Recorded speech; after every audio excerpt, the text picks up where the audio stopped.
Know the importance of protein during pregnancy. For adults, protein is essential to keep the body going, as it is needed for different body functions. Protein, composed of one or more long chains of amino acids, is an important component of every cell in your body. It helps build and repair tissue, make enzymes and hormones, and build bones, muscles, cartilage, skin and even blood. When you are pregnant, adequate dietary protein is crucial to ensure you have a healthy baby. The amino acids in protein help build everything from your baby's muscles to its brain.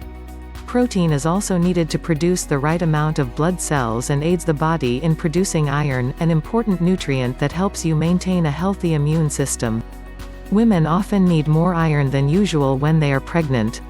Protein also helps the breast and uterine tissue grow during pregnancy.